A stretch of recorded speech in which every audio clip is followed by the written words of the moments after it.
Good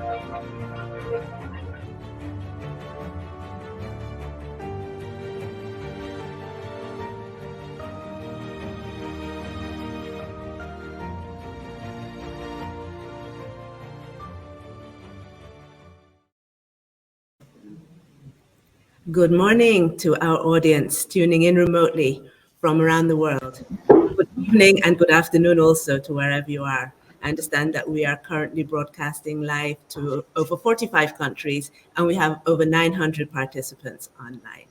I want to say a special welcome from the Caribbean Conference on Corruption, Compliance and Cybercrime, as we said, the 3 Cs, and to what promises to be an informative and thought-provoking conference where we won't just talk shop. We will come up with practical solutions to tackle our problems of the day.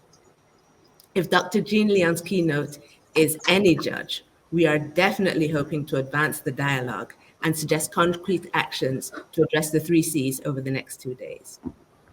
In his keynote address, Dr. Leon addressed that the promotion of good governance is intrinsic to CDB's mandate and to its fiduciary duty. The bank has crafted a strategic plan, 2020 to 2024, that outlines how the bank promotes the adoption of good governance practices as a critical tool to ensure sustainable development outcomes for its BMCs and in line with the SDGs. Good governance has a direct impact on a country's economic performance, particularly its GDP.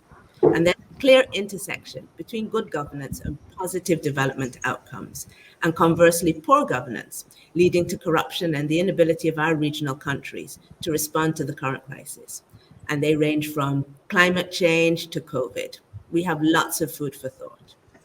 So we're kicking off this morning with our power panel, and I'm extremely pleased and honored to be joined by Timothy Antoine and Edward Okere for an important discussion on the role of governance in the drive to reduce poverty and to drive growth in the Caribbean. Timothy Antoine is a Grenadian economist and development practitioner. He served as the 3rd governor of the Eastern Caribbean Central Bank since February 2016. Mr. Antoine holds a BSc in economics from the University of the West Indies and an MSc in social policy and planning in developing countries from the London School of Economics. He invested 14 years of his life as permanent secretary in the Ministry of Finance of the Government of Grenada. From 2005 to 2007, Mr. Antoine served as advisor to the executive director for Canada, Ireland, and the Caribbean, and was based in Washington, D.C. In 2016, he was the recipient of the Order of Grenada Gold Award for Excellence. In 2018, he was awarded an honorary doctorate in humane letters by St. George's University. In the same year, he received a certificate of recognition for outstanding leadership and public service from the University of the West Indies on the occasion of their 70th anniversary. Mr. Antoine is currently chairman of the Eastern Caribbean Home Mortgage Bank, chairman of the Eastern Caribbean Securities Exchange, and the chairman of CRIF SPC. Ed Okere is a Nigerian national with 3 decades of experience. Working in governance issues around the world, he leads the World Bank's public sector and financial management team in the governance global practice. This group is focused on helping countries build capable, effective, accountable, transparent, and inclusive institutions that deliver citizen-centric services. Ed joined the World Bank in 1998 and has held various positions in operations, including Director of Governance, overseeing Africa, MENA, and ECA regions, Senior Advisor in the Equitable Growth, Finance, and Institution Practice Group, and Director of the Core Operations Services Department of the Africa region. Before joining the bank, Ed held public and private sector positions in Nigeria, Britain, and New Zealand. Ed holds a Bachelor of Science degree in accountancy from the University of Maiduguri and a master's degree in accounting with distinction from the University of Lagos.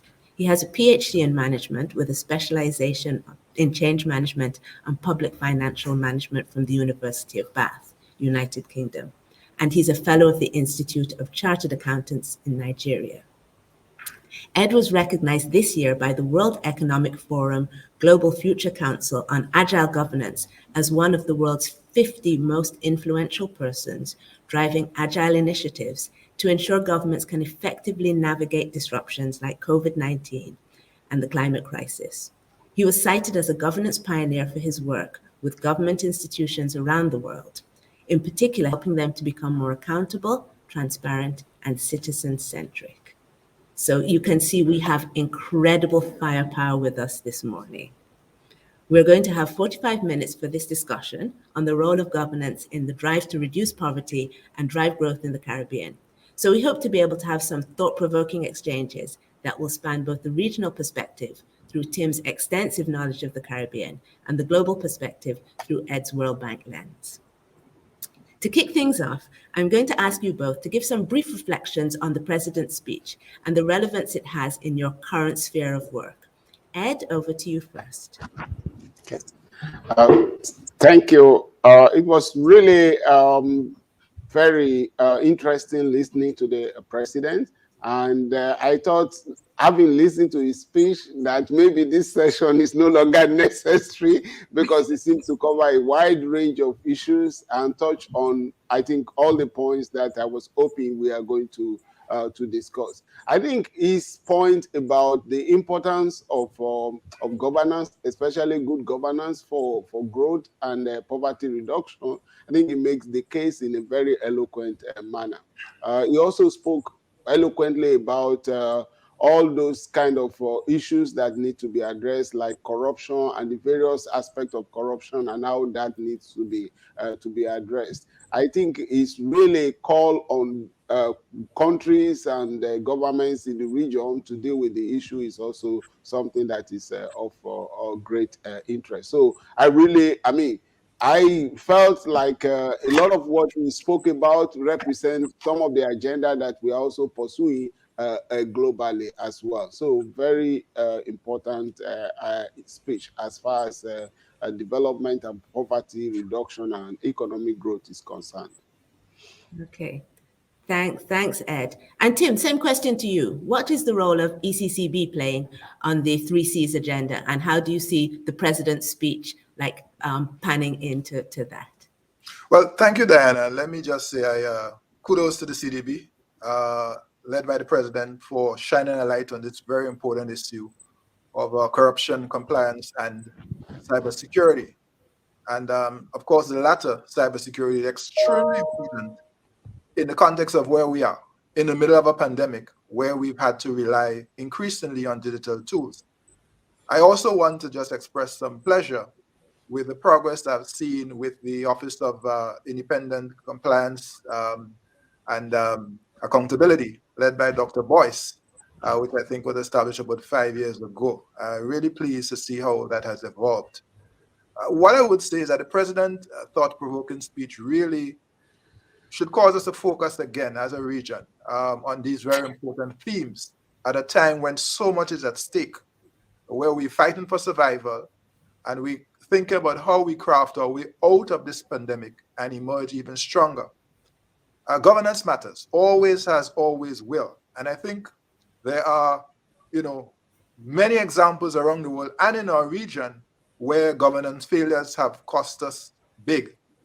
One that readily comes to mind for me is the collapse of CL Financial in 2009, which had ripple effects across our region. And in the context of the OECS, that cost was somewhere around 15% of GDP. We've never recovered from that. So I raise that example simply to show how important governance is and why we must take it seriously. And to make the point that it is a development issue. It's a bread and butter issue. Sometimes when we have these conversations, it appears somewhat academic, somewhat esoteric.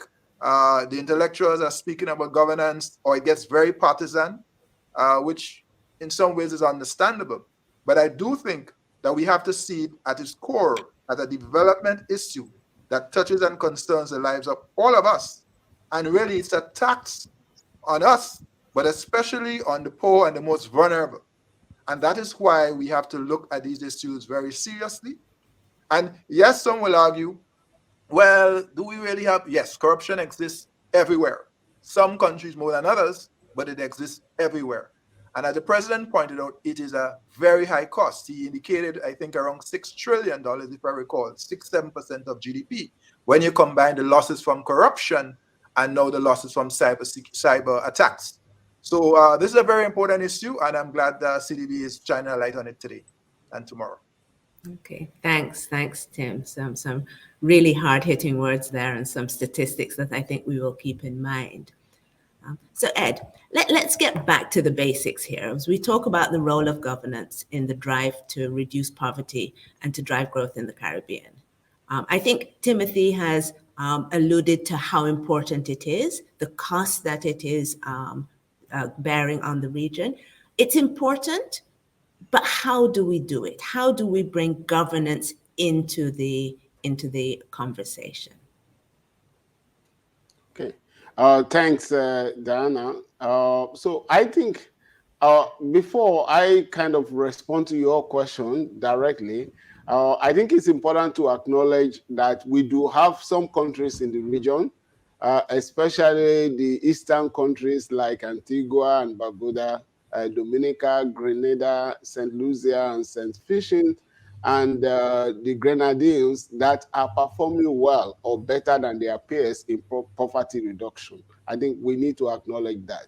We also need to highlight the fact that we do have countries like Belize, Guyana, and Jamaica that have struggled to reduce high levels of poverty and strengthen governance.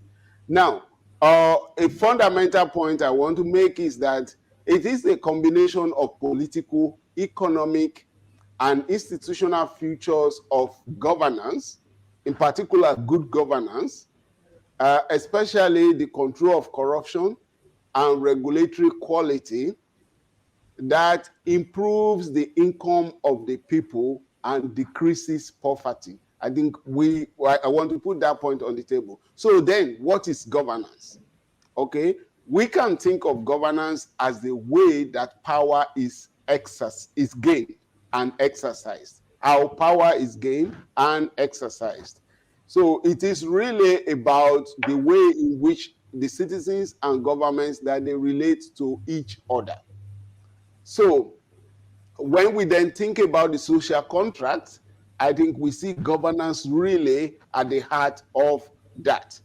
And if a government exercises power in a way that provides incentive for innovation and growth and provides for a fair system for all, then we will see good outcomes such as lower levels of poverty and rising living standards across the board. As I mentioned that we do have countries in Eastern Caribbean doing better compared to their peers. So now coming to the question, how?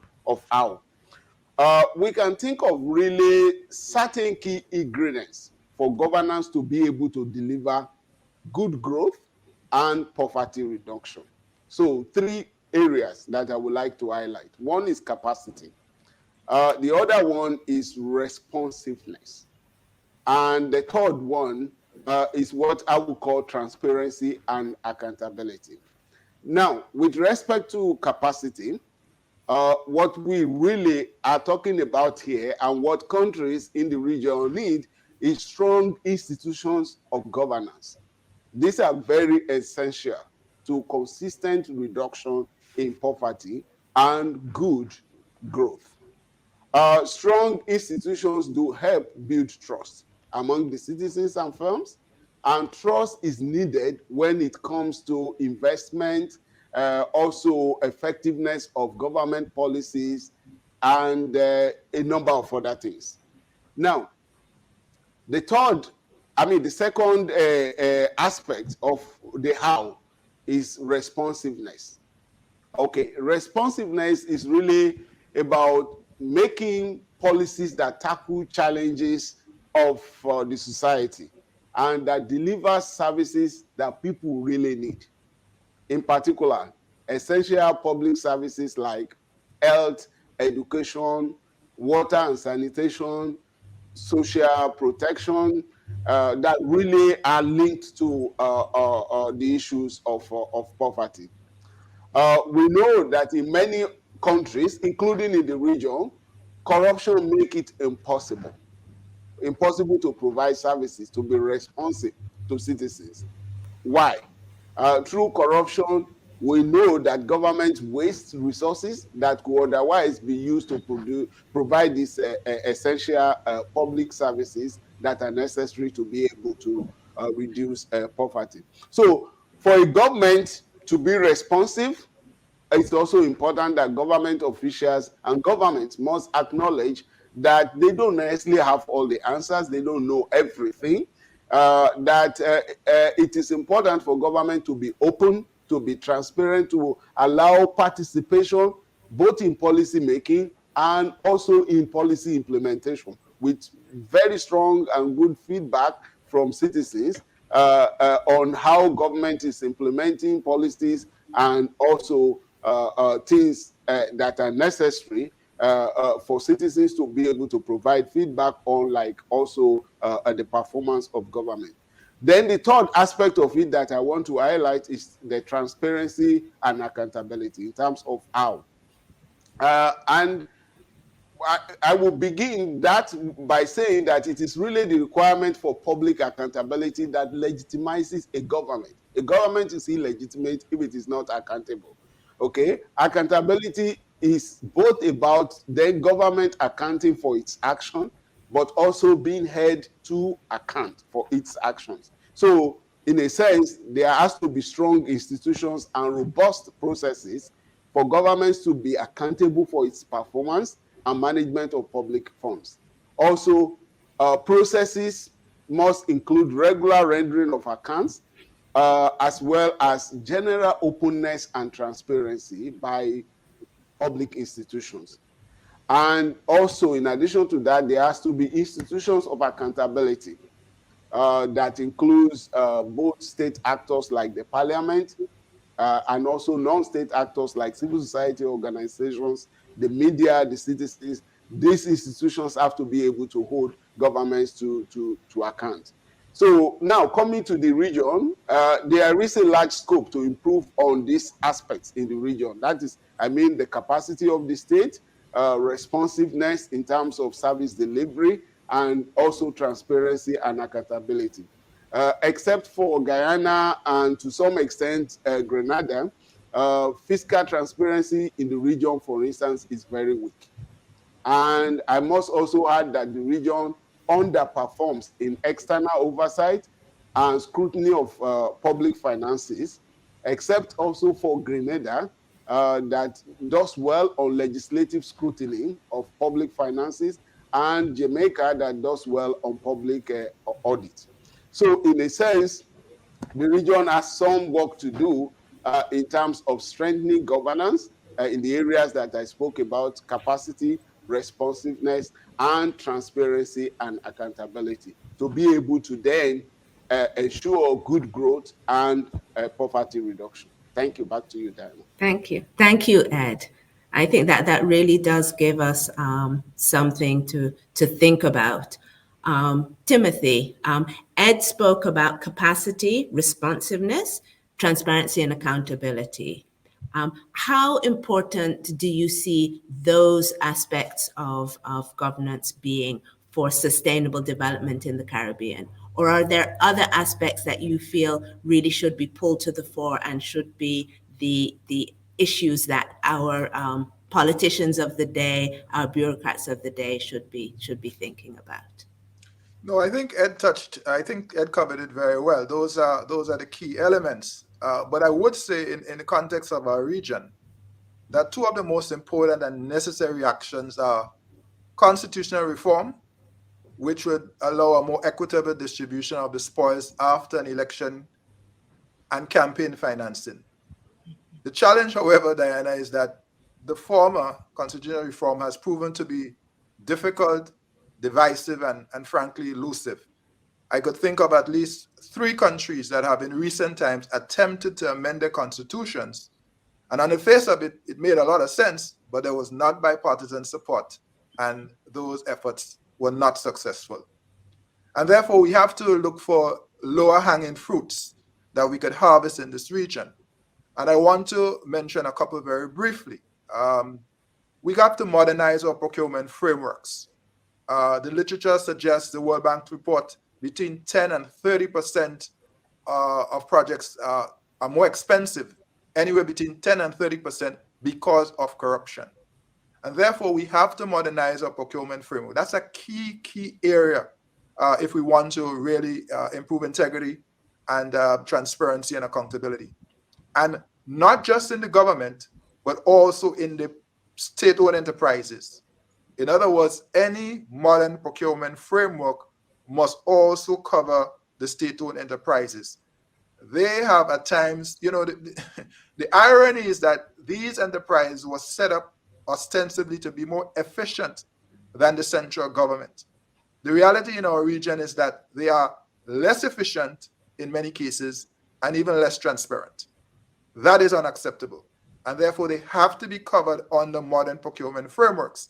And when Ed alluded to Grenada, I think that is one of the things Grenada did in the last 7 years, that in fact redounds now to the benefit in terms of oversight.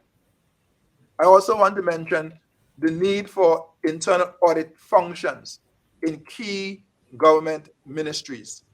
Typically, these central governments rely on external audits, but as Ed just alluded, these audits are very deficient. Either they're just late, which means that they're not timely, and therefore they don't bring the benefit that you need.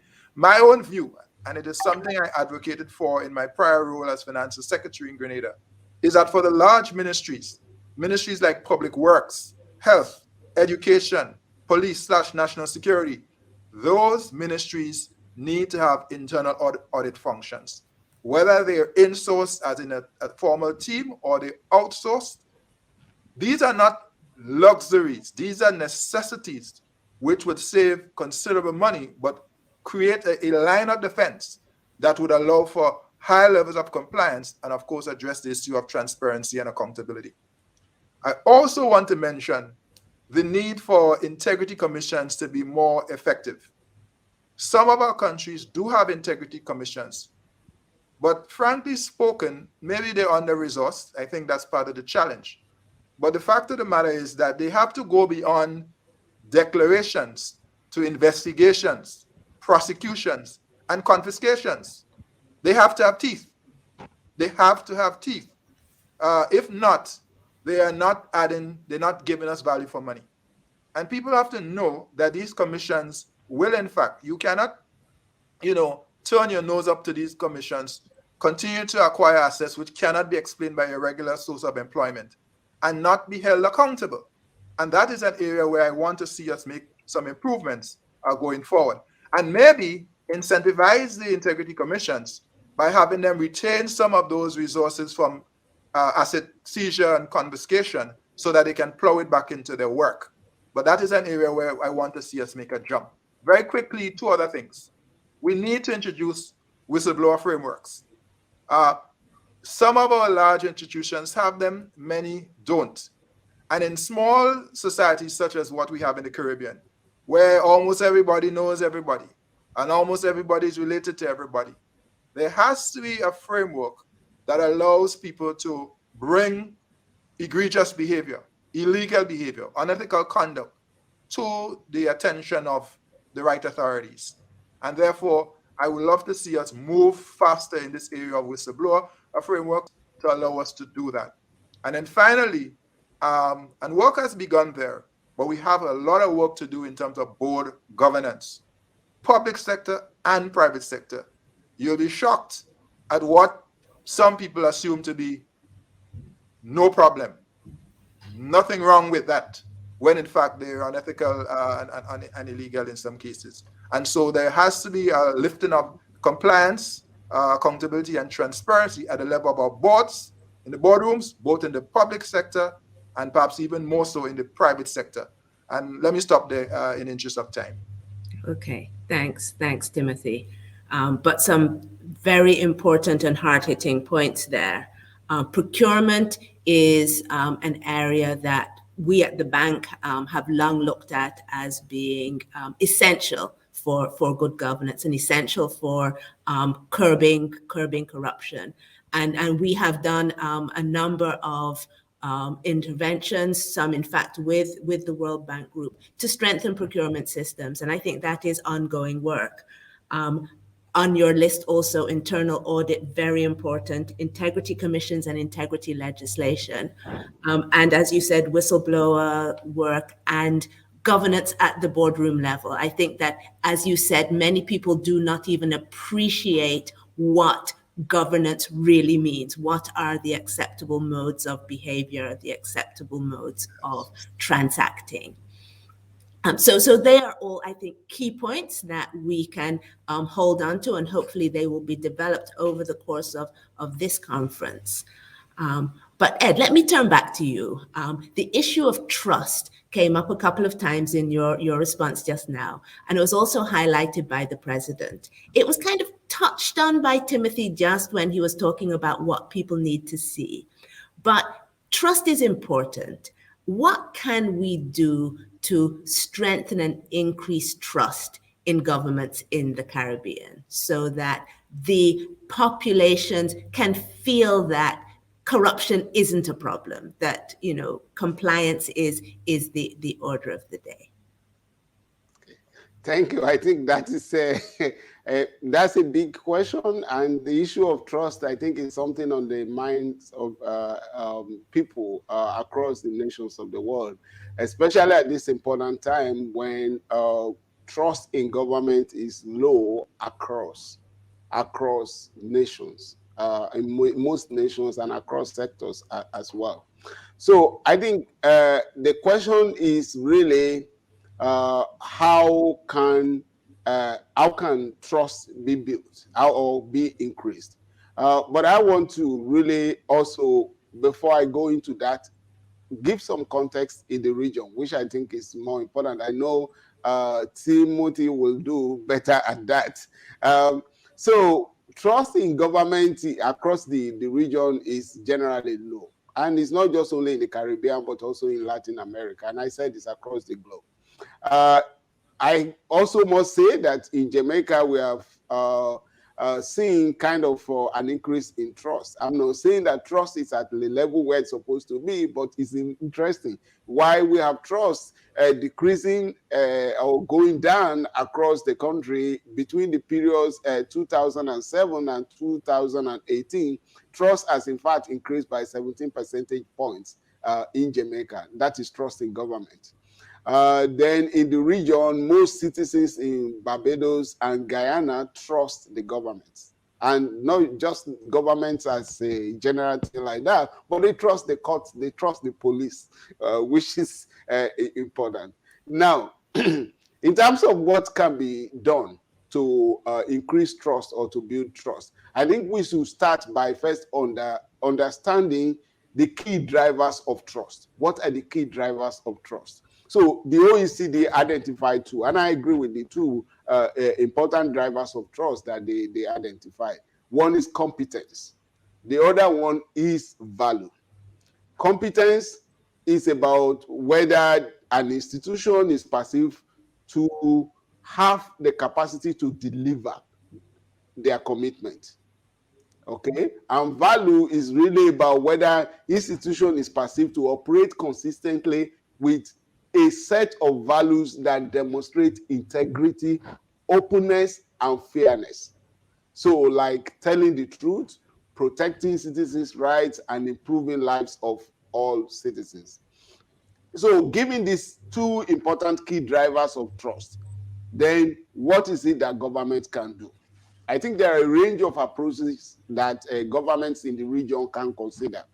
One, for instance, looking at the supply side, is to think about how to improve transparency, improve openness, improve responsiveness in delivering services to citizens. So that's from the supply side. Then from the demand side of governance, it's about increasing participation from citizens, from civil society organizations, and other stakeholders. Then it's about also putting in place monitoring and feedback arrangements from citizens, from civil society organizations, and other interested parties. Based on the work that we have been doing at the World Bank, we believe that the best systematic approach to really be able to build trust is mainstreaming citizen engagement in the principles of transparency, accountability, and participation. This will help to build trust and legitimacy. It requires, for instance, sharing information with citizens, offering opportunities to citizens to influence public policies and decisions, opportunities to citizens to influence government's budgets and other activities that affect them. And government also accounting for and taking responsibility for their actions. And this, if you look at all these measures, openness, integrity, participation, and so on and so forth, they are things that can also help to control corruption. And as you may know, corruption, and I think you alluded to, is an important contributor to decreased trust or lack of trust. So, and of course, controlling corruption, I would like to emphasize, is very important for trust. This is generally true, but even more important for trust in certain functions, especially the judiciary, the police, and the politicians as well. Okay, so I would just like to mention that every country has corruption, but those in which corruption brings accountability, that is, the bad guys get caught and they face the consequences, like many of the Western nations, they will tend to have higher level of trust. So the point I'm making is that you may have corruption in a country, but if corruption goes with impunity, you can be corrupt, enrich yourself, and get away with it, then it's going to contribute to lack of trust in a country. But if it is punished in a way, then there could be higher level of trust. So it's really about delivering services to citizens, being open, being transparent, allowing citizens to be able to participate in the governance process. That's really what will help build trust. Okay, thanks, Ed. And of course, that trust, as you say, comes from citizen engagement. It comes from the sharing of information. And on that note, I think we're going to take a change of tack a little, still talking about governance, but talking about information, sharing of information, and the role of the citizen in a different way. At this point in time, you know the digital age is upon us. The Caribbean needs to be as proactive as any other region in embracing the new technology. And a lot of the new technology is quite invasive, but also very necessary. And the new technology requires us to know more about our citizens, to do more in relation to our citizens. So I'm going to go across to you, Tim. Tell me, what role do you see for this new digital age, for digitalization and for digital transformation in promoting good governance and perhaps building on that trust that Ed was talking about within this 3Cs agenda? A very big role, Diana. Let me start with an oft-repeated slogan of mine. As a region, we cannot change our history, we cannot change our geography, but we can elevate our development trajectory through collective action and digital technologies. And I really believe that. In fact, one of the lessons of the pandemic is the criticality of connectivity and digital tools. And we've been forced to accelerate our use of digital technologies. And that is a good thing. There are risks, which I'll come to in a minute, but that's a good thing. And why I particularly like the issue of digital transformation as a path forward is because it addresses multiple things. It helps us in respect of productivity and compliance, resilience, enhance revenue, and yes, reduce corruption. An example that comes to mind is customs administration. And again, speaking from my experience as a financial secretary for many years, I recall, customs and the days when people felt they had to, as it were, we would say in the region, grease hand, pass something under the table to get an entry pass, to get clearance. When we introduced a secure world, and many of our countries have now done that, that immediately changed the game, because you no longer had to seek any favors to get your entries entered. and you could track online on the system, as Secure World, when your entry came in, who processed it, and so on. And that made a big difference in terms of not just facilitation, but also reducing corruption. And we saw it in the increase in revenues. And the private sector welcomed it because it was a change in terms of how they did the business with customs. Now, of course, it didn't solve everything because we still struggle in many of our customs administration with the issue of under-invoicing. And that leads me to say that when we bring these technologies, they have to be integrated. They have to speak to each other. Because I recall in the initial days, the customs system did not speak to the inland revenue system. So you could have a customer, a business person, make one declaration at customs where they would under-invoice to reduce his tax liability. And then for the same transaction, go to inland revenue and over-invoice to inflate his expenses and reduce his tax liability. And the systems did not speak. So he got away with it until, of course, we recognized that was a major loophole and we integrated and we found a way to connect. So that is an important example. I also think the issue of e-government services. Again, you put the services online, you increase transparency, you increase accountability. Ed said you cannot be legitimate if you're not accountable. One way that you can readily enhance accountability in all of our governments in this region is to get all of these services online. So you're not begging a favor of somebody to do something. You are entitled as a citizen to certain services, and they are available online at no charge or very minimal charge. That would go a very, very long way. And so I would encourage our governments to accelerate their work in terms of 21st century governance. Now, cybersecurity is something we cannot ignore. So while there are multiple opportunities from digital transformation, we have to be clear-eyed about risk. And a bigger risk is, of course, cybersecurity. And in that context, I just want to mention one of the things that Eccb is doing right now with the World Bank through the Caribbean Digital Transformation Project, where we're working with several governments and where CARICOM Impacts is leading that component of the project, which essentially is aimed at addressing the issue of strategy, legislation, and policy around cybersecurity, frameworks for community emergency response team CERTs, and computer security incident response team CSERTs.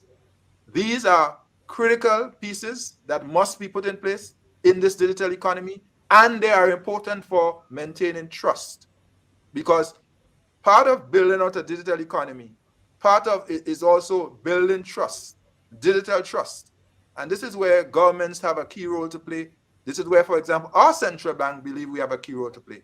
And that is one of the reasons why we launched our digital currency, Dcash, the first monetary union in the world to do that in March of this year, to allow us to be able to make it easier, make it cheaper, make it safer, but also to give people an opportunity to build trust with a trusted entity like their central bank.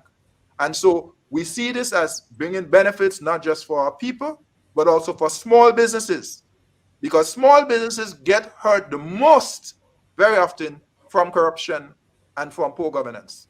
And therefore, we see a key benefit for them in that regard. I'll stop in the interest of time. Okay, thank you. Thank you, Timothy. And that was a very interesting intersect because, Ed, you talked about trust, and I think that we were thinking of trust in the traditional way in which, sort of like trust comes across. Timothy has overlaid onto that, sort of like trust in the digital era. One thing that we know, though, is that corruption is an age-long problem. It has always been with us. How do we think that we can control corruption, or can we eradicate it? Ed, a question for you. I see you smiling. Do you think that we can ever, sort of like be at a point where, sort of like corruption was something that we talked about in the past, or or will it always be with us? Yeah. So Diana, I would like to really like that we can say that corruption is no longer a problem. I mean, that we don't even talk about it again, and it's a thing of the past. But when we look back and see the efforts that have been made and the fact that it continues to remain with us until now, I think we better talk about controlling corruption so that it doesn't get in the way of growth and poverty reduction. So now, so it's really, so I would say it's about controlling it, because we see in the highly developed country, US, UK, you still have corruption as well. Now, it's a difficult problem, but it is not an intractable problem, okay? But I want to say that success will require attention from all stakeholders: citizens, civil society organizations, public officials, businessmen, the international community, the media, just everybody and anybody, okay? It will also require actions on multiple fronts, okay? Domestically, some of the points that Timothy was making, to prevent, to detect, to deter corruption, all of those things very necessary. The domestic effort has to be complemented with international efforts to really make it difficult to move and hide proceeds of corruption. And issues like those who are facilitating corruptions, like the lawyers, okay, the bankers, the accountants, the real estate agents, and all of those other people who are facilitating corruption, the issue has to be addressed. And then we also have to have a way where multinationals can be deterred from engaging in bribery and corruption. Okay, so actions on multiple fronts involving involving all the stakeholders. Okay, now I want to just quickly share some lessons with you from a major report that we launched last year. And that report is called Enhancing Government Effectiveness and Transparency, the Fight Against Corruption. That report includes 21 case studies of different tools and applications and country examples.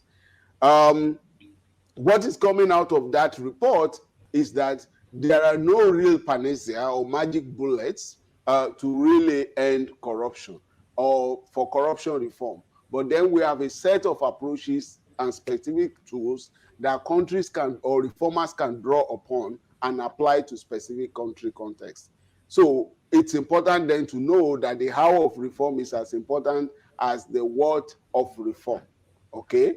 So there were 6 cross-cutting drivers of anti-corruption reforms that worked in almost all the country contexts that I think is important to emphasize to countries in this region.